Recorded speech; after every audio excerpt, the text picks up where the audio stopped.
Bienvenidos, bienvenidas a un nuevo episodio del podcast de Melé, donde estaré entrevistando a diferentes amigos, compañeros, maestros, expertos y guías en el ecosistema que engloba el método Mele. La M de meditación, E de escritura, L de lectura y E de ejercicio. Hoy tenemos con nosotros a un invitado muy especial que no solo cubre 2 de las letras del método Mele, sino que trae toda una vida dedicada a la escritura, dedicada a la lectura y a la exploración por encontrar eso que llaman la verdad. Con todos ustedes, Agustín Jiménez, escritor y poeta mexicano, ganador del Premio Nacional Efraín Huerta y también muchos otros premios, entre otros un Premio Internacional de Poesía de la Fundación Japón. Si no estoy mal, tiene que ver con los haikus. Exactamente, con eso es, querido Alejandro. Y bueno, Agustín, bienvenido a este nuevo episodio, donde hoy vamos a estar hablando de la importancia de la escritura y de la importancia de la lectura para el bienestar y el crecimiento personal. Entonces, vamos a ello. ¿Cómo estás, Agustín? Muy bien, gracias por la invitación, Alejandro. Me gusta que hablemos de escritura, de lectura, de ejercicio, de meditación, de todas esas pequeñas o grandes pautas que nos pueden llevar a encontrar el principio del camino o de la felicidad, o de la paz, o del amor, o de la reflexión, y podría seguir agregando varias posibilidades. Pero después o antes uno elige qué camino tomar. Y el placer de la vida siempre es ese, qué camino tomar. Pero por supuesto, la meditación, la escritura, la lectura y el ejercicio son un gran principio para llegar un paso atrás. Bueno, nuestra historia es bien interesante. Yo estaba caminando por la Condesa y di con una librería que me llamó mucho la energía de ese espacio. Se llama La Torre de Lulio. Y si pasan por ahí encontrarán a un tal Agustín que suele estar leyendo. Y entré porque sentí una energía especial. No entré con ningún propósito concreto, sino que nada más sentí que tenía que entrar. Y una voz por ahí al fondo me dijo, ¿qué estás buscando? Y a lo que respondí, estoy esperando que me encuentre. Y a partir de entonces, pues hemos desarrollado una amistad. Sin duda. Y paso mucho por la librería para compartir, sobre todo aprender, escuchar y recibir recomendaciones de lectura de Agustín, que por lo menos en mi vida es la persona que conozco que ha leído más libros. Y sin duda, o sea... Gracias, pero no sé si ruborizarme o qué. Sí, le he dedicado mucho tiempo a la lectura porque la lectura es un placer. Los viajes son un placer, pero la gastronomía y la bebida, todo es un placer. Hay que hacerlo solamente por el placer de hacerlo. No tener esa urgencia o esa necesidad o esa aspiración de ser medianamente culto, medianamente ilustre, medianamente, no. Solamente hay que disfrutar el acto de leer ese poema, ese cuento, esa novela. Solamente, Alejandro, y tú lo sabes, porque si no luego el peso de las obligaciones nos apabulla. Y ya hablaríamos de Sísifo o del Pípila, pero vamos a dejarlo solamente de momento en ese placer. Y empecemos por el principio. ¿Cuándo, si recuerdas, fue tu primer contacto con un libro? Yo era muy joven, cuando digo muy joven, es decir, 16 años, casi la edad que tiene ahora mi hijo. 2 sucesos me indicaron que podía ir por allí. La música, el rock, sin duda alguna, y las revistas que estaban alrededor de ese mundo que es el rock. Y yo vi una reseña de un joven que hablaba de un libro maravillosamente que se llama Viajes por la América Ignota. Tuve la posibilidad de, saliendo de una panadería que era de mi familia, donde los domingos me permitían ayudarles y me daban 100 pesos, y con esos 100 pesos me alcanzó para comprar Viajes por la América Ignota. Allí se inició el viaje. Entonces la coincidencia, la felicidad de la lectura se inició por la música, y la poesía es música cantada, y el viaje es una especie de canción que nos lleva a un paso adelantado. Allí se dio el primer encuentro, vamos a decir, real con la literatura, porque evidentemente en mi casa tenía libros y todo ello, pero que yo hubiera decidido tomar y comprar un libro por esa inquietud, ese interés, ese deseo, fue allí. Viajes por la América Ignota. Y yo sin saberlo pensé, ay, qué belleza ser como este señor. Yo no tenía la más remota idea de quién era Jorge Ibargüengoitia, que por cierto murió en un avionazo en Madrid, pero antes de eso nos entregó libros hermosos, libros divertidos, donde lo mismo nos puede enseñar cómo subir o bajar las escaleras, o el placer de comerse una torta, o el juego erudito de la historia mexicana, con muchas versiones, a veces aterradoras, pero siempre deliciosas. Entonces, digamos que a los 16 se inició ese viaje y ese camino por la literatura. ¿Y cuándo decides empezar a escribir? ¿En qué momento la escritura forma parte de una decisión de vida? Mira, la escritura es un acto natural, como respirar. Lo que ocurre es que a todos nos da pena escribir y no respirar. Cuando eres adolescente, cuando eres niño, escribes pequeños cuentos, pequeñas historias, pero siempre te ven como, ay, es un niño que escribe cuentitos, ay, es un joven que está enamorado. No, ese ya es un acto de escritura. Y debemos de reconocer que en ese acto de la escritura está no el inicio, sino la continuidad de poner la inteligencia, la sensibilidad al sentido de una atención crítica de algo que queremos y ojalá sepamos decir. La escritura solo es eso, querer y decir, cantar y contar. ¿Qué podemos cantar? ¿Qué podemos contar?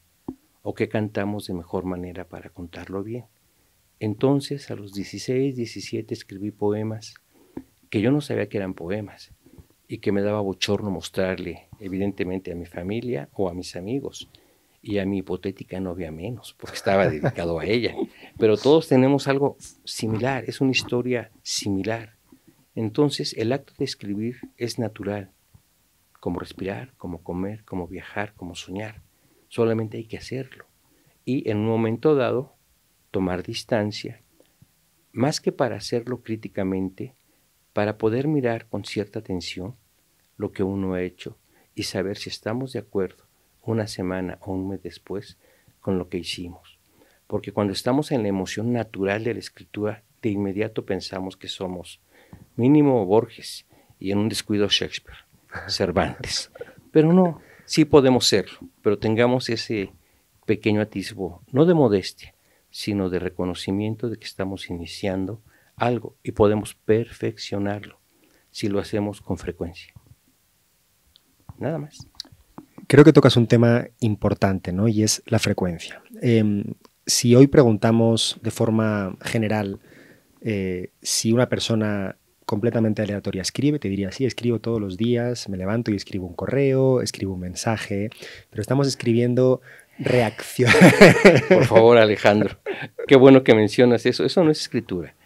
Eso es como un método pavloviano. Te dan el toque y te dedicas a escribir un mensaje, te dedicas a contemplar tus redes sociales para ver si has aumentado en 2 números y eres más famoso que antier, pero te desilusionas al saber que nadie te estaba escuchando. No, la escritura es un acto de amistad contigo mismo. Lo otro es un acto de obnubilación hacia ti, porque no te deja pensar, no te permite reflexionar. Regreso al asunto pavloviano. Te sientes en la obligación de escribir algo para que sepan que vives. A nadie le interesa si o no vivimos, salvo a nosotros, y si lo hacemos con amor, con entusiasmo, con felicidad, con libertad y muchos más, estamos en el camino de la escritura. Lo otro es como un reflejo, exclusivamente eso, que estamos condicionados por múltiples factores económicos, sociales, para evitar que pensemos. Y mientras vemos las redes y nos cobran por verlas, porque además nos cobran, y nos cobran mucho, y además los anuncios, que también nos los cobran, y además lo demás, que también nos lo cobran, Dios mío, no sé para qué. ¿Para qué tenemos un celular? Bueno, la gente dice que es para estar comunicada, Yo pienso que el nivel de incomunicación que se da con estos medios electrónicos es feroz. Ojo, no digo que no los utilicemos, sí, pero en la medida normal que se utilizan los desarmadores, las pinzas, los martillos, las bicicletas, los micrófonos. Así nada más. Sí, definitivamente. En lo personal, a mí me gusta escribir a mano. Bueno, cuando escribes en una computadora espero que uses las manos, a no ser que seas muy hábil con los pies, pero me refiero pues a la escritura de toda la vida, ¿no? Y para mí es importante porque siento que se impregna la idea en el papel y el proceso de escribirlo es distinto, ¿no? Lo estás dibujando, lo estás casi que bailando, es un baile, ¿no? Sí.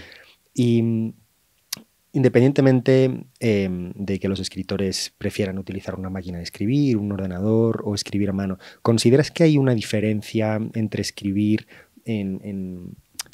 con la mano, con un lápiz en un papel o en una máquina de escribir o en un ordenador? ¿O al final lo importante es escribir?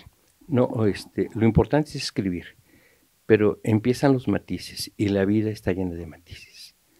Lo importante es tomarte un vaso de agua, pero hay múltiples posibilidades de tomarte un vaso de agua. La escritura, si la hacemos a mano, es mucho mejor, porque tenemos esa pausa natural para continuar, para encabalgar, para seguir o para detenernos y pensar. El periodismo, por ejemplo, se hace en un ordenador o en una máquina de escribir porque tienes que ir alcanzando las ideas para hacer un texto muy preciso y en una cantidad breve de espacio. Ni la poesía, ni los cuentos, ni los ensayos, ni la filosofía, ni la reflexión, y puedo seguir agregando posibilidades de géneros, te piden que te detengas. Un aforismo de Kafka, o un aforismo de Torri, o un aforismo de Porquia, yo creo que nos merece la misma atención, aunque lo hayan escrito en una semana, pero solo sea una línea. En cambio, el texto que se escribe para el periódico o el texto que se escribe para el discurso, sea comercial o político, hay una urgencia siempre por leer y desechar, por leer y desechar. Es efímero. Y la belleza y la cultura y la inteligencia no son efímeras. La escritura no es efímera, la lectura no es efímera. Los actos efímeros son aquellos que nos obligan en un mínimo de tiempo a poder juntar palabras, como es la prosa periodística. Ojo, no digo que el periodismo no sea un arte. Yo hice periodismo mucho tiempo, pero vas a contrarreloj siempre. Entonces, ahí sí es necesario porque no tienes tiempo de escribir con un lápiz para luego pasarlo, sino que ahí cómo vas. Y cuando te detienes, vuela la máquina impresora. Y a lo largo de los años y sobre todo en estos últimos años, con el crecimiento de estas tecnologías, ¿sientes que la escritura como oficio es algo que se está perdiendo al nivel que estamos hablando, ¿no? No, para nada. A ver, somos una inmensa minoría. Los escritores y los lectores somos una alianza, pero somos una inmensa minoría. Eso lo dice un poeta que se llama Juan Ramón Jiménez. Esa inmensa minoría va a seguir escribiendo siempre, siempre. Y yo creo que se van agregando cada vez más y más y más. Es como un pequeño cardumen que disfruta pasear dentro de la mar y que van en armonía y con belleza. Van capturando el alimento para continuar vivos. Esa inmensa minoría que somos los escritores, vamos a seguir escribiendo y vamos a seguir publicando y por supuesto vamos a continuar en el placer de la lectura. Los otros, y ahí sí hago un distingo, una diferencia. ¿Por qué la gente utiliza más el avión o el metro que caminar o en ir en bicicleta? Porque es una utilización de distancias, es una comodidad, es una facilidad, lo cual está muy bien. No podemos ir caminando de aquí a Tokio, por ejemplo, o a Río de Janeiro, o no. Utilizamos en su momento el medio que debemos utilizar, nos bajamos y disfrutamos la vida. Esta festividad, esta fusión, este delirio por escribir notitas efímeras en los celulares que se van y se guardan en la nube, en la red y todo eso, nadie vuelve a contemplarlos, nadie. En cambio, releemos a Borges, a Cervantes, a Shakespeare, a Paz, a Macedonio Fernández, y a una inmensa cantidad de amigos. Nótese que dije amigos cuando hablo de escritores. Los libros, la escritura, y si nosotros somos escritores o si nosotros somos lectores, entramos a esa complicidad de la amistad. ¿Con quién? Con uno mismo. Y no hablo de egotecas, no hablo de narcisos, hablo de la reflexión para poder respirar, para poder vivir, para poder disfrutar el instante con nosotros mismos y podérselo otorgar a la gente que nos quiere y con quien estamos cerca y elegimos quererlos y estar con ellos. Qué bonito, Agustín. Gracias por esas bellas palabras. Y creo que es un paso que nos abre una puerta hacia el mundo de la poesía. Que el mundo de la poesía para mí siempre ha sido algo fascinante, pero siempre había sentido un poco de, digamos, como de fricción, porque me costaba leer poesía, ¿no? Y para entender la poesía es como ir a un museo de arte moderno, ¿no? Y comentar sobre el cuadro, que a la gente le encanta. Ya. No, pues en ese momento Kandinsky estaba tomándose un té de moras y por eso pintó así, ¿no? Exacto. Entonces, al final, el querer justificar o querer explicar un poema es algo tan profundo, ¿no? Porque yo creo que el poeta tiene muchas lecturas, quiero pensar, ¿no? La poesía. Sin duda. Entonces, para personas que quieren empezar a leer un poco de poesía, ¿cómo recomendarías que aborden este tema?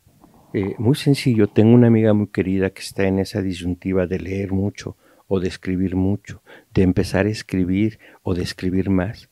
Es muy sencillo, le digo, un poema largo se va construyendo de pequeños textos breves que después en la continuidad pueden ser 80 o 100 versos. Pero vamos a recordar un poema. Un pequeño mono me mira. Quisiera decirme algo que se le olvida. Yo creo que si eso lo leemos, cualquier lector que nos esté escuchando o mirando no va a tener duda. Pero luego empieza la otra, la certeza de ¿quién es el mono? ¿Yo o el otro? ¿Quién me mira? ¿Yo en el espejo o yo miro al mono? Y en ese acto de reflexión, de crítica, de autorreflexión, está el placer de la lectura y de la escritura. Entonces, entremos con la inocencia, digo inocencia y no ignorancia, entremos con la inocencia de los niños, de los santos, de los iluminados, de los enamorados, de los peregrinos, de los soñadores, a entrar a esa amistad con la palabra, que es la poesía. La poesía es cantar y es contar y es cantar. Hay que escuchar el canto. Hay que saber lo que nos dice en ese hermoso haiku. Un pequeño mono me mira, quisiera decirme algo que se le olvida. Creo que no hay duda. Bueno, entrando en el mundo de los haikus, cuéntanos un poco qué es un haiku. Tiene un nombre oriental, japonés. Entiendo que, bueno, escribiste un libro de haikus que ganó un premio internacional de la Fundación Japón. ¿Y cuál ha sido tu acercamiento a esta forma literaria y de qué manera puede uno aventurarse al mundo de los haikus? El entusiasmo, el interés, el deseo, el amor, la curiosidad hicieron que un día un escritor quisiera escribir poesía breve y trató de decirlo de una manera con imaginación, con cierto conocimiento y que la naturaleza estuviera siempre. Sin saberlo, eso es el haiku. El haiku es una poesía tradicional japonesa de muchos siglos, pero tiene su éxito mayor, su auge mayor, alrededor de 1600, con un poeta que se llama Basho, Matsuo Basho. Nótese que en ese tiempo, mientras los japoneses están reduciendo su poesía de 5 versos, que es una tanka, a 3 versos, que es un haiku, en México, en América, en España, se están escribiendo poemas larguísimos. El primero sueño, las soledades, el polifemo. Siempre ha habido un equilibrio, un sube y baja entre Oriente y Occidente. Y a mí la seducción de la poesía en 3 versos me pareció algo facilísimo de hacer.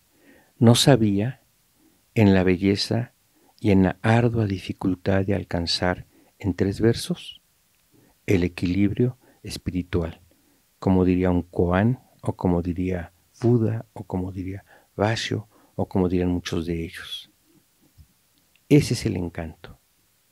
Tiernos aus, casi oro, casi ámbar, casi luz. Ve cómo el poeta mexicano trata de identificar un árbol y le da un acercamiento. No tiene la soberbia de decir, es la belleza, es la magia, no. Casi oro, casi ámbar, casi luz. ¿Y qué manera de definición? Si nosotros logramos hacer eso con la persona que queremos y también con nosotros mismos, nos estamos acercando a eso que se llaman verdades esenciales o a eso que se llama haiku. Y para aquellos y aquellas personas interesadas en empezar a leer un poco, ¿tienes alguna recomendación de algún escritor, escritora para empezar en el mundo de los haikus? Sí, claro. Lo esencial es tener la suficiente curiosidad, el suficiente entusiasmo y la suficiente paciencia para leer 3 versos. 3. No le estoy pidiendo que lean 500 versos o una novela, ¿no? 3 versos. Y que traten de identificarse con ese destello, con ese relámpago, con ese placer que son 3 líneas. Del verano, roja y fría, carcajada, rebanada de sandía. Es muy fácil, es visual, es hermoso. En esos 3 versos está dicho todo. Los que tengamos la suficiente humildad, paciencia, sensibilidad para acercarnos a leer 3 versos, que leamos uno en la mañana, y si podemos uno a mediodía, y mejor si podemos otro en la noche, y si no que leamos uno a la semana, pero que lo disfrutemos. La poesía no es de cantidad, más que de calidad es de estar uno inmerso en el flujo de la belleza de la poesía. Sí, entonces que lean a los poetas japoneses que han escrito bashos, que han escrito versos, que han escrito haikus, pero que lean a los miles de poetas latinoamericanos que han escrito también haikus. Ojo, y cuando digo haiku, solo digo un género, pero hay aforismos, hay epigramas, hay greguerías, cualquier texto en el cual nosotros podamos tener un poco de paciencia, de atención para acercarnos a él, nos va a enriquecer, porque estamos, más que enfrentándonos, estamos relacionándonos con un amigo inteligente y podemos entrar en la complicidad de ese camino de la inteligencia, de la sensibilidad y de la curiosidad. Buenísimo. Y dentro del camino a donde te ha llevado la escritura y a donde te ha llevado la lectura, me gustaría que hablaras un poco de tu experiencia por España. Es un lugar que, si no notaron por mi acento de Cholula, de ahí venimos. Y bueno, recuerdo que hay un libro que se llama De inoportuna muerte, que me gustó mucho. De hecho, fue la primera lectura de tu librería. Y me encantaría que compartieras un poquito esa experiencia con nuestra audiencia. Mil gracias, pero no sé si vayamos o si podamos o si intentemos empezar a aburrir a nuestros compañeros. Porque De inoportuna muerte primero se llamaba Breve combate de inoportuna muerte, que es un verso de Góngora, de don Luis de Góngora y Argote. Breve combate de inoportuna muerte, la vida nos regala. Disfrútalo, acéptalo o deja que fluya. Bien. Don Luis de Góngora y Argote, el gran poeta andaluz, es uno de los monstruos de la poesía en español, en castellano. Algún día fui con un médico, voy a platicar brevemente el antecedente de por qué se llama así la novela, y el médico me dijo que tenía un problema, se me había reventado una arteria cerebral, una fístula cerebral, que si no me operaban en menos de 15 días moría, y yo inocente le pregunté, ¿y si me operan? A lo mejor también mueres. Dije, bueno, pero tengo la posibilidad de salvarme, sí. Bueno, entonces que me operen. Hicimos todo el prolegómeno, el trabajo, toda la preparación para que me hicieran la operación, y mientras yo estaba en el quirófano, porque solamente entraron por una especie de para dormirme en la raquia, porque yo tenía que estar consciente y poderles ayudar, porque no me hicieron una trepanación craneal. porque yo les dije que me iban a dejar babeando sombras. Lo que hicieron es entrar por la femoral, subieron como un bypass y me hicieron 2 operaciones. En la segunda operación, yo prometí que si quedaba vivo y bien y no babeando sombras, hacía 2 cosas. Escribía un libro, que lo escribí, y se llamó Breve combate, inoportuna muerte. Tú conoces la segunda edición de Inoportuna muerte, y realicé la promesa de vida que era hacer el Camino de Santiago de Compostela. También había hecho yo la promesa de ir a la Villa de Guadalupe, al Santo Señor de Chalma, al Señor de Mapimí, a cualquier santuario o a cualquier lugar que pudiera darme más que una certeza, sino una oportunidad de continuar un instante vivo. Allí prometí que iba y cumplí en todos ellos. Pero ve qué tramposo o qué deseoso o cuánto cariño puede tener un hombre, porque dije, pero lo hago en año jacobeo.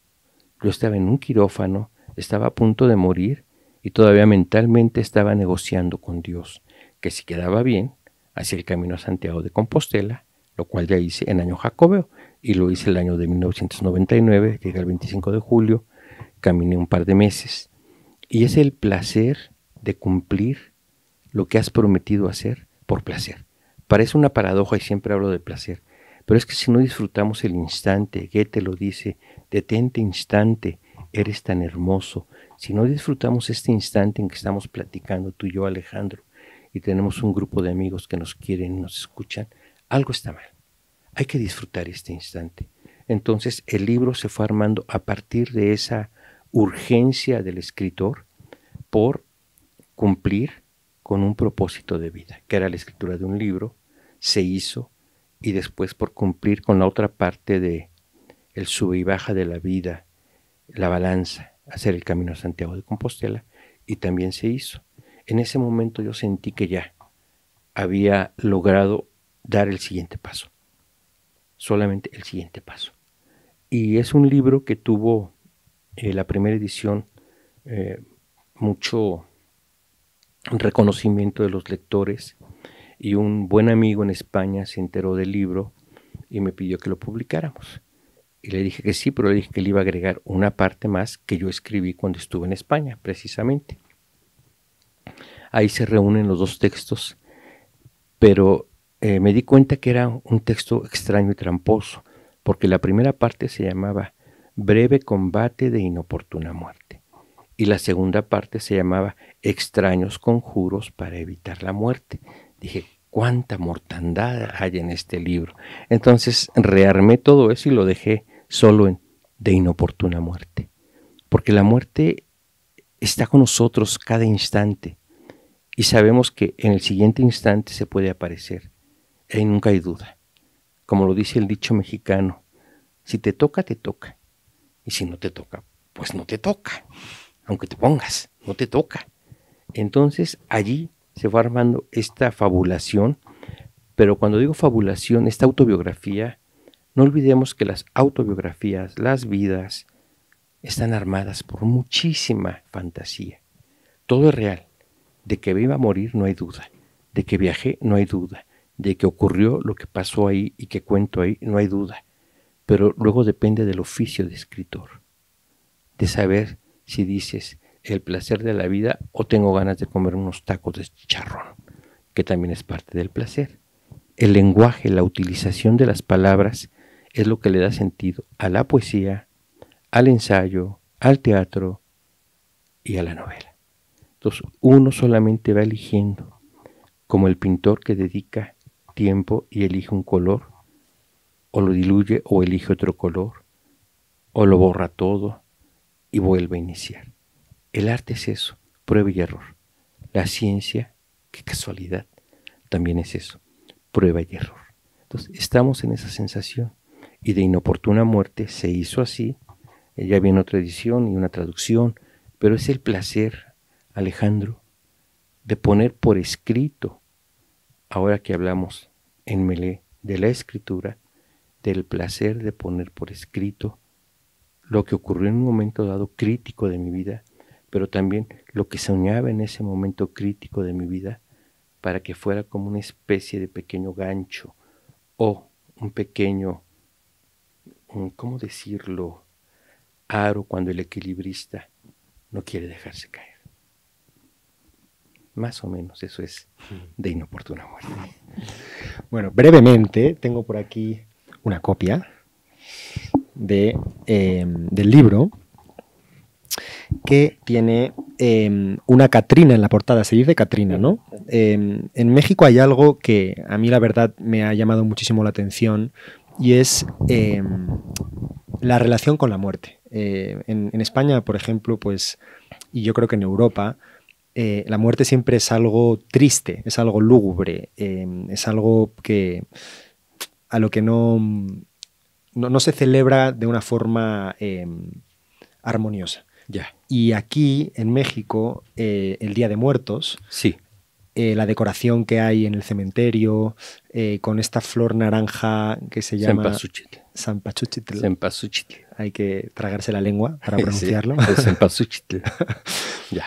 Y nunca había visto nada igual, ¿no? Todas las familias decoran las tumbas y llevan música y llevan bebida y están celebrando y cantando y celebrando a los muertos, ¿no? Sí. Y es algo que me parece, a mí por lo menos me ha cambiado toda la perspectiva, el bienvenir a, o sea, digamos que, ¿cómo se dice? Aceptar a la muerte como parte de todos nosotros. Buda dijo que solo nacemos para morir, empezamos a morir sin duda, desde el momento que nacemos. Desde el día en el que nacemos. Y pues hasta ahora todas las personas que sí hemos conocido se han muerto, ¿no? Nadie lo va a escapar. Que yo conozca. Por fortuna.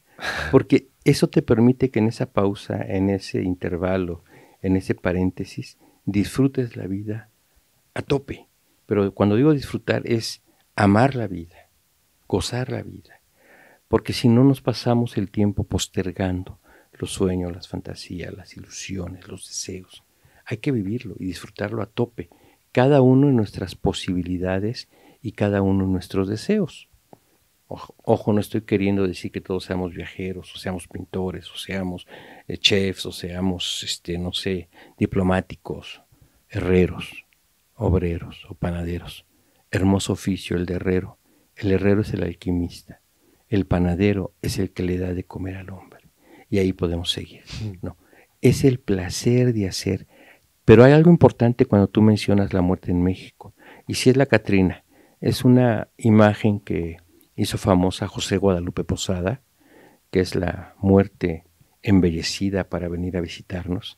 Y esa imagen es de mi esposa, es de Aleida Osegueda, que es una espléndida ilustradora, pintora. Y utilizamos esa Catrina porque la muerte, como la vida, tiene que estar en ese gozo, en ese regocijo, en ese placer, en esa belleza.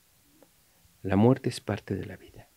Si no entendemos eso, vivimos la mitad del tiempo. Solamente la mitad podría ser mucho más, como en perfecta confusión, en desequilibrio hormonal, mental, físico, fisiológico, de vida, de deseos, ¿no? Es que debemos de reconocer que en el momento que nacemos es el primer punto de la muerte. Y ya, y no sabemos cuánto tiempo nos va a dar. Dice un romance español que viene mucho en ese sentido con la idea de la muerte. Hay muerte tan desdichada, déjame vivir un día no puede ser, 1 hora tienes de vida. Y ve cómo se va negociando ese día, esa hora, pero la muerte siempre es generosa. En mi caso personal he tenido 2 enfermedades gravísimas y por fortuna lo sigo platicando. Entonces yo creo que también tiene que ver con esa voluntad, con ese deseo, con ese cariño, con esa pervivencia, con ese amor para estar con la gente que te quiere y sobre todo con la gente que quieres. Uno solo puede ofrecer amor. No sabemos si las otras personas, los otros amigos, nuestras parejas, nuestros hijos, nuestros padres nos quieran. Pero nosotros sí podemos generar eso que se llama amor. Y esta novela, paradójicamente, de inoportuna muerte, podría parecer una novela llena de dolor, de miseria, de enfermedades. Sí los tiene, pero sobre todo es la búsqueda desesperada por alguien que quiso vivir y que en este momento continúa platicándolo. Por aquí está con nosotros.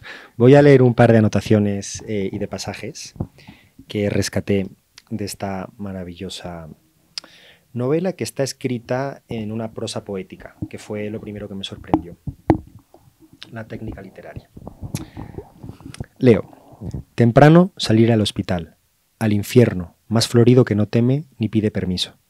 Exacto, ahí donde la vida recién nacida o moribunda responde si la convocas o si la llamas. Vida que no juega ni sale ganando. Pesadilla de los niños recién nacidos, que no son un invento posmoderno ni la tolerancia total, juego del placer. Vivir como soñando, hablar soñando, vivir en gerundio y errata del silencio. Vivir en gerundio, eso es importante. El gerundio es lo que se está haciendo, no lo que se hizo ni lo que se va a hacer. Ahorita estamos hablando en gerundio. La vida se vive en gerundio, es el acto de vivir. Por eso el escritor ese lo dice ahí. Digo, es que tomo la distancia para poder hablar del texto, porque si no voy a parecer completa y absolutamente banal, diciendo es que yo hice esto. No, el escritor tomó en un momento dado esa astucia literaria para poder tratar de explicar lo que en su momento dado ese escritor vivió. Porque si tú hablas de lo que hiciste cuando eras niño, o cualquiera de nosotros dice, bueno, cuando yo estaba con mis tíos, empieza el diálogo. Pero es un recuerdo o un fantasma o un deseo que está allí. Porque luego todos mejoramos nuestras historias de niños. Lo dice el propio Sigmund Freud, lo dice el propio Jung, lo dice el propio, así podemos seguir. El escritor elige las palabras, pero siempre dice la verdad. Ojo, los escritores siempre dicen la verdad. Aún los que escriben discursos políticos y que engañan, pero dicen la verdad del engaño. Vamos a por otro pellizco de poesía. Con una sed de ratas, los extranjeros tratábamos de sobrevivir en Madrid. Con otra sed igual, los españoles de Madrid también intentaban sobrevivir. Los dos estábamos perdidos. La solución no estaba en la ciudad. Madrid es una ciudad imprescindible para el que sabe vivir. Madrid es una ciudad perfecta, que ya todos lo sabemos. Es mejor una hora en Madrid que un día en el cielo. Joder, eso dicen los madrileños, tío. Con terribles preocupaciones, Madrid tal vez podría ser para nosotros y para muchos más. Pero también Madrid solo era un simulacro, una ciudad ideal reconstruida por error, una mala traducción de un poema perfecto. Eso. Una mala traducción de un poema perfecto. ¿Qué podemos entender por un poema perfecto? La comedia, la Divina Comedia de Dante. Ahí se inicia la poesía de la modernidad porque aparece algo que nunca había ocurrido. Aparece el hombre. Es la primera ocasión que un tal Dante Alighieri es el personaje del poema. Antes son recuerdos, son héroes, son mitos. La Eneida, la Ilíada, la Odisea, el paraíso perdido, todos los demás. Allí aparece el hombre como el sentido nodal, que es lo que le da a la modernidad sentido, el hombre. Bueno, esa errata que dice el poeta, esa ciudad, ese poema perfecto, puede ser ese largo poema que es la comedia, la Divina Comedia, o puede ser el haiku que decíamos de tiernos augurs, casi oro, casi ámbar, casi luz. No es la cantidad, no es tampoco la eficiencia del lenguaje, es la belleza que nos comunica una u otra obra. No olvidemos que la comedia está escrita en tercetos italianos, que es una forma métrica muy precisa como el endecasílabo castellano, como el hexámetro griego. Hay formas métricas que es bueno conocer y saber porque sirven como pequeñas apoyaturas. Y es más fácil escribir si conocemos eso que si no lo escribimos. Pero no es necesario conocer eso. Es como el chef que dice voy a hacer un pan y lo quiere hacer solo con líquidos. Probablemente podrá hacer un espléndido licuado o un vino, pero no un pan. Necesita algo sólido que lo amarre. Masa, jengibre, múltiples ingredientes. Entonces, la literatura, la gastronomía, tienen ciertos o muchas apoyaturas en las cuales podernos sentir a gusto, seguros. caminar, dar el siguiente paso. El poeta habla de esa ciudad construida, reconstruida, de un poema perfecto. Y en España se han escrito muchísimos poemas perfectos, en Europa también. Y podríamos trasladarnos a América, es lo mismo. La lengua no tiene una ventaja una sobre de otra, sino que es el artesano que utiliza el verso. Pídeme lo que quieras, menos que te abandone. Si contigo soy un cerdo feliz, soy tuyo, más no quiero.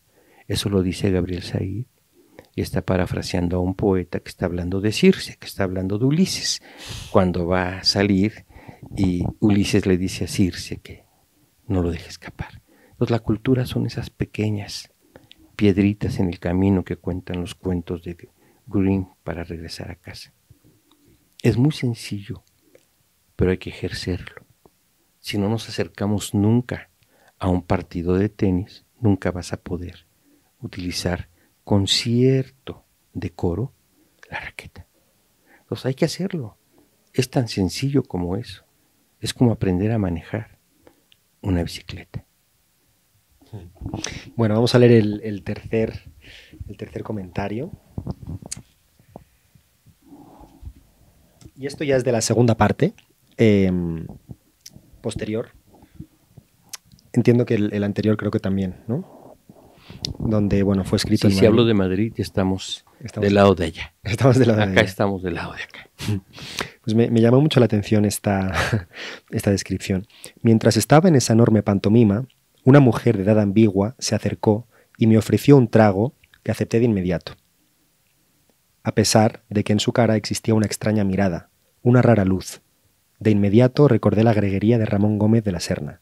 Ella me miró como a un taxi desocupado. Eso es. Sabemos que en las relaciones hay relaciones inocentes, de amistad, de cariño, de búsqueda, de poder encontrarnos para la próxima noche, para el próximo día, para el próximo mes. Pero también vemos que hay esos intereses espurios, bastardos, ruines, que todos ejercemos. Ojo, todos. No pensemos que solamente ellos son los indeseables. Ellos son los que vienen a invadir nuestro territorio, porque yo en ese tiempo era migrante, por decirlo de alguna manera. No, es que había más, mucho más que esa sola, sutil intención de acercarse para estar un rato. Y uno se da cuenta cuando uno mira a los ojos a las personas. Y si las personas aceptan mirarte a los ojos, porque una mirada esquiva representa y dice muchas cosas. Entonces, ahí lo digo, y lo dice Ramón Gómez de la Serna. Ella me miró como un taxi desocupado. Y qué pena, querida mía, pero yo no estaba desocupado. En ese momento estaba un tanto cuanto extraviado, y lo acepto, por eso estoy ahí. Estoy en la mesa del juego.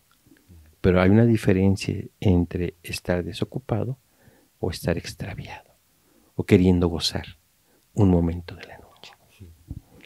Si las personas, bueno, que nos están escuchando quieren indagar un poquito más acerca de esta maravillosa obra, ¿dónde pueden encontrarla?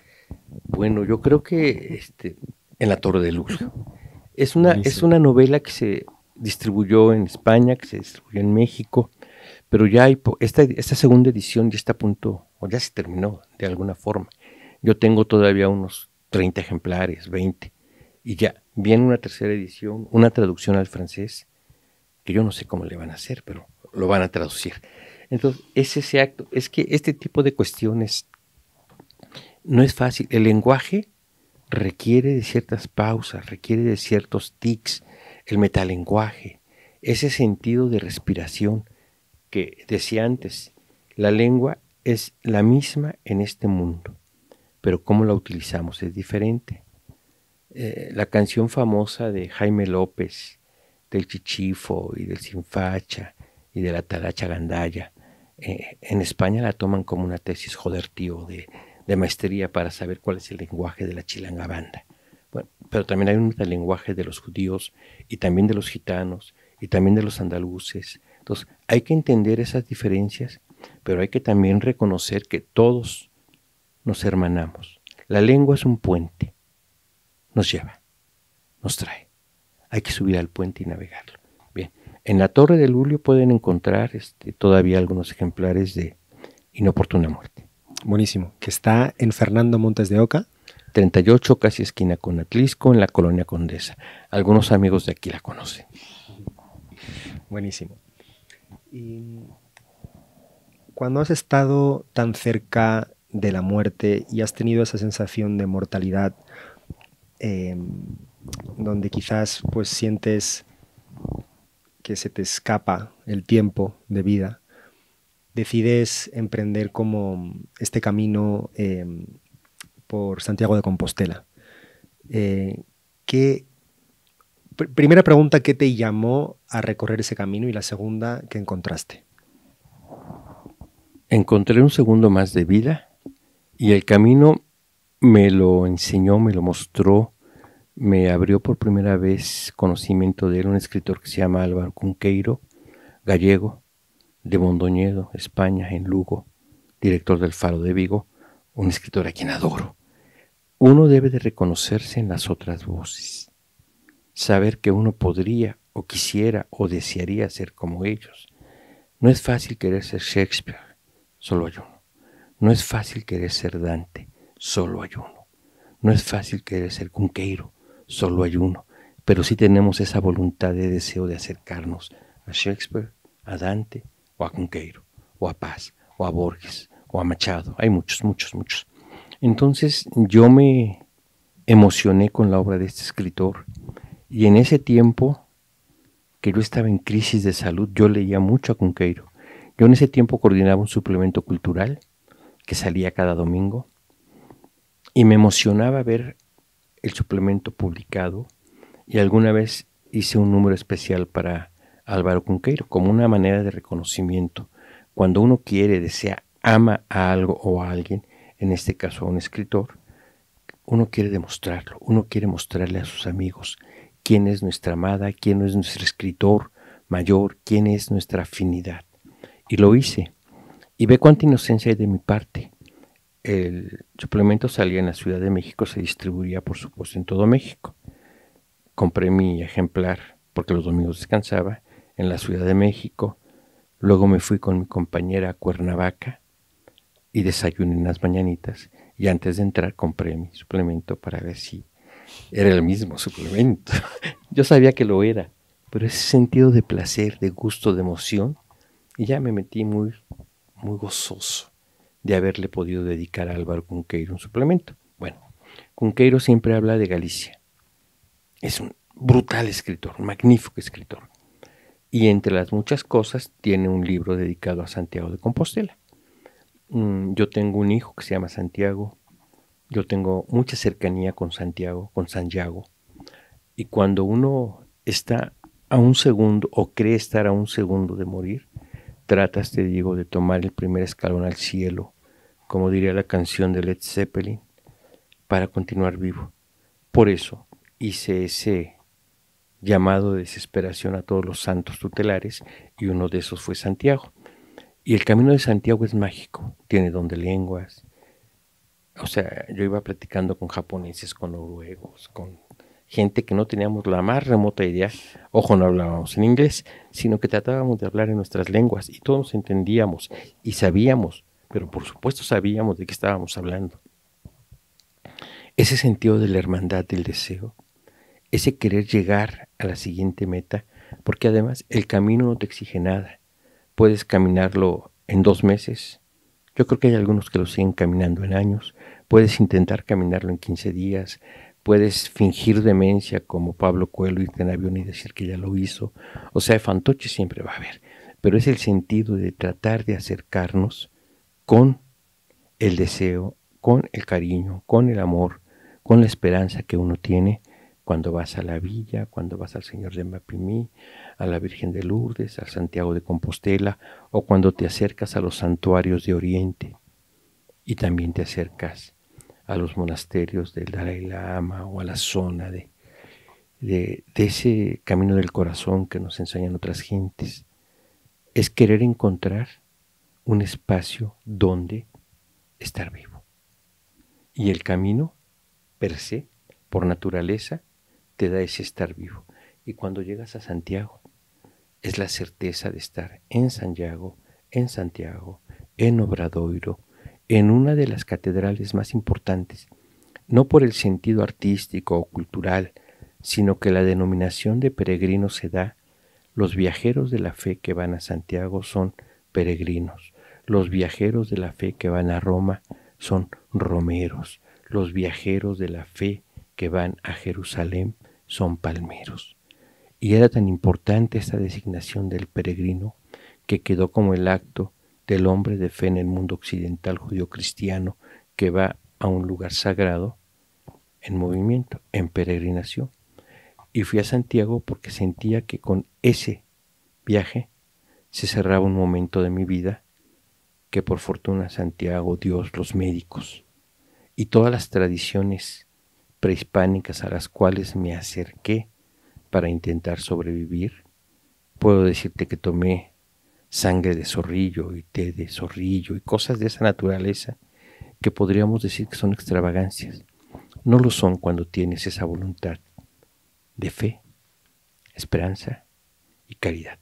Parece que estoy haciendo el discurso del cristianismo. No lo es, soy un patán, pero es el sentido pleno de aceptar que hay algo y que uno a veces mete la mano, toca, encuentra, sueña. Eso que es, llámale la autoridad, llámale la belleza, llámale la religión, llámale la verdad. Como quieras, pero eso es. Y por trazar un puente transatlántico, hemos hablado, bueno, del Camino de Santiago y de la peregrinación, de esa búsqueda de la certeza de vivir, la alegría de vivir. Háblanos un poco de la tradición mexicana, en concreto de la parte oaxaqueña, del desierto de Wirikuta. Son 2 puntos. Oaxaca es Huautla de Jiménez, son los hongos, es San Isidro, son los derrumbes, son los pajaritos. Siempre se toman en pareja, macho y hembra. El piule de barda, siempre se toma en pareja. Porque nosotros somos esa dualidad, macho y hembra. En Wirikuta, en el desierto del 14, en la estación Huatley, ahí estamos hablando de los huicholes, del terreno sagrado de los huicholes, donde está el peyote, y Curijá. Todo el norte, desde la sierra de Jalisco, de Nayarit, de Zacatecas, todo el norte se relacionan con el icuri, con el peyote, los tarahumaras, los hopis, los cheyennes. Hay una comunidad y hay una iglesia norteamericana del peyote, aún hoy, tal cual, documentada, registrada, y los indígenas, como los indios con la coca en Bolivia, pueden tener trasiego de peyote. Los ladinos o los narcos no, porque están haciendo una utilización de un elemento ritual. Son 2 puentes de una misma certeza de la fe, del encuentro con la comunión. Podría llamarse Dios, o con Icurijá, o con Tatevari, o con nuestros antiguos maestros. Perdón. El peyote te extrapola toda la sensibilidad, toda, y te hace saber y mirar lo que en nuestros 5 sentidos, que son más de 5, pero que solamente hemos acostumbrado a nuestro cuerpo a utilizar muy poco esos sentidos, el peyote nos potencia al 1000, a la enésima potencia. Y podemos mirar las estrellas, ver el movimiento de las estrellas fugaces, ver la palma de la mano, soñar, ver los colores con intensidad, potencia toda nuestra sensibilidad. Nos convertimos en una especie de pila que otorga belleza y que recibe belleza y que sabe, ojo, que sabe, porque somos parte de la naturaleza. Porque lo que nos está proponiendo el peyote es reconocer que somos parte de la naturaleza. El rito de Tatevari, el rito del Tutuguri, el rito de Icurijá, toda esta sensación de ir a bailar, de ir a estar en la noche, de pasar un tiempo ahí, un día o 15 días, según, Es ese reconocimiento que somos parte de la naturaleza. Como el Camino de Santiago, cuando lo caminamos, nos damos cuenta que somos parte del camino. Eso es. Y el peyote es eso. Y el camino es eso. Y los hongos. Con María Sabina o con Ma Julia o con la chamana santera que te cuide, que te acerque, que te guíe, que te lleve, te va a ir dando lo que tú necesitas saber. Porque el ideal del hongo es que cuando regresas de ese puente, para mí es el momento en que mayor paz, iluminación, certeza, templanza he alcanzado. Y he estado en muchos santuarios, he estado con muchas posibilidades en Brasil, en México y en muchos lugares, pero solo con la dotación exacta de hongos que me dio Ma Julia cuando bajé al río, como en el peyote, sabía que yo soy esa naturaleza. Pero una cosa es saber y otra cosa es sentir. Son sentimientos y sabidurías diferentes. Los dos te lo otorgan. Si sabes y si tienes quien te guíe. Cuidado, no estamos hablando como Abby Hoffman de LSD, no estamos hablando de tachas, no estamos hablando de éxtasis, no estamos hablando de químicos que solo nos queman y nos destruyen la vida. Estamos hablando de conocimientos naturales con los cuales podemos continuar en el camino de la naturaleza. Pero solamente puede meditar, solamente puede guardar silencio, solamente puede probar un hongo, un peyote o ser peregrino quien deba desearlo. No es una experiencia, no es una aventura, no es un juego, no es una posibilidad de charlatanería, no es fanfarronear, no. Es reconocer que somos parte de la naturaleza, pero a todo lo natural hay que tenerle más que respeto, amor. Y a nosotros mismos para no estarnos metiendo químicos que nos van a destruir. Más o menos. Más o menos. Sí, el mundo de las plantas medicinales también es un camino bastante extenso y bastante vasto. Y me parece muy interesante tu visión, que has vivido, digamos, un poco también el camino espiritual más tradicional, entre comillas, del lado europeo, y el camino espiritual más tradicional, sin comillas, de Latinoamérica, en concreto de México, que también hay muchas ramificaciones. Muchas. La sabiduría de las plantas es increíble. En cualquier tipo de experiencia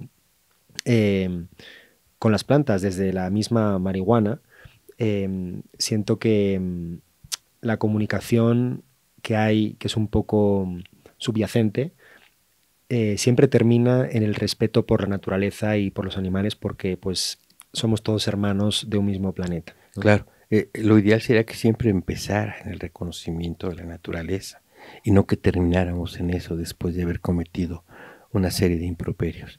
Es que si te vas a tomar un té de naranja con unas hojitas de girasol asadas y las dejas descansar 2 días, te estás metiendo un estimulante ferocísimo, pero hay que saberlo. Y si vas a hacer cardamomo con floripondio, te estás metiendo un viajezote, pero hay que saberlo, porque si no solamente te vas a matar. Y la diferencia entre vivir y morir, entre hay muerte tan desdichada, déjame vivir un día no puede ser, 1 hora tienes de vida. El Teononácatl, que es la carne de Dios, en náhuatl, no te da un día, no te da 1 hora, te da un instante, te borra. Entonces hay que tenerle todo el reconocimiento y cariño a la naturaleza para saber que estamos utilizando una campanita de oro o un X, hay muchísimas, ayahuasca, o X, hay muchísimas, marihuana, o hay muchísimas, el manto de la Virgen, porque si no te va a enloquecer, te va a envenenar, te va a perturbar de tal manera que no vas a poder disfrutar eso que se llama equilibrio, ese ser fiel de la balanza de la naturaleza, en la naturaleza. Sí, es curioso porque se traza una línea muy profunda entre las drogas y lo ilegal, cuando la mayoría de las medicinas y los medicamentos químicos vienen de la naturaleza, Todos por no vienen de decir ahí. todo. Todo viene de ahí, de los minerales y de la naturaleza y de la herbolaria. Pero la bastarda economía de las transnacionales de medicina hacen que se prohíba. Hay un libro muy hermoso que se llama El veneno de las drogas, que es cómo se va creando forma médica la aspirina, la quinina. Y es delicioso saber todo lo que se invierte para poder tener el conocimiento y podérselo ofrecer a un niño que tiene fiebre y salvarle, o quitarle el sarampión, la difteria, las vacunas. Todo eso está muy bien, pero todo ese conocimiento ya lo teníamos. Todas, e insisto, todas las tradiciones de la herbolaria, sea en Europa, sea en Alaska, sea en Rusia, sea en América, sea en África, en Oceanía, y creo que no se va a ningún continente, conocemos eso, sabemos eso. Pero luego entra el sentido de la usura, y la usura es vender la medicina, es vender la inyección, es vender la dosis que te va a matar, en lugar de enseñarnos a utilizar con cariño y responsabilidad el sentido mayor de la marihuana, que es un afrodisíaco brutal, del peyote, que también lo es, de cualquiera de estas posibilidades de la herbolaria tradicional del mundo. Porque si hablamos de la mandrágora, tiene toda una relación, pero mentira, solamente la puedes y la debes utilizar si sabes y quieres utilizarla, solamente. Bueno, Agustín, siento que podíamos hablar durante años y lustros de muchos otros temas. Seguramente hagamos una segunda parte para seguir profundizando sobre todos estos temas, y acabamos de tocar varios puntos que creo que son muy importantes. La medicina natural, ¿no? Claro. Y empezamos por la medicina de la lectura y la medicina de la escritura. Para terminar, ¿qué 3 libros recomendarías a nuestra audiencia? Bueno, hay que recomendar 3 libros. Qué complicado. Es como que 3 frutas les recomiendas a todos, disfruten. Bueno, que lean poesía, que lean cuentos y que lean novelas. Cualquier género. Porque libros es que lean La eternidad por fin comienza el lunes, que es un hermosísimo libro de Eliseo Alberto. Es un hermosísimo libro. Papeles que fueron vida, de Álvaro Cunqueiro. Ve qué bonito nombre. Papeles que fueron vida. Y podríamos poner Ciudades desiertas de José Agustín, no de Agustín Jiménez, eso es otra cosa, porque es el encuentro del amor, la desesperación, la búsqueda, el delirio, porque uno siempre necesita encontrar a su otra parte que puede ser uno mismo. No hablo del sentido del egoísmo, del onanismo, no, hablo del sentido de saber encontrarnos. Y solo podemos mirarnos en los ojos de los otros, si no, no hay reconocimiento. Gracias, Alejandro. Espero que modestamente se haya podido crear este diálogo para nuestros amigos que están allá, cordialmente invitados a, más que unirse, a continuar el camino de Melé, porque es una propuesta realmente generosa de tu parte. Y me siento afortunado de que algún día me hayas hablado de Melé. Gracias, Alejandro Rojas. Gracias, Agustín, por tu infinita compañía y sabiduría y conocimiento, y también escucha, ¿no? El escuchar muchas veces es cuando más se aprende, el aprender de la persona que está escuchando. Sin duda alguna. Entonces, bueno, pues cuando quieran pueden pasar a visitar al maestro a la Torre de Lulio. Está en la calle de Fernando Montes de Oca, cerca de Atrisco, en el barrio de la Condesa, en Ciudad de México. Y cuando quieran revisitar este contenido, pues estará disponible en Spotify y también en YouTube. Muchísimas gracias a todos por la escucha. Gracias, Agustín. Gracias a todos. Gracias, Alejandro. Buenas noches. Buenas noches.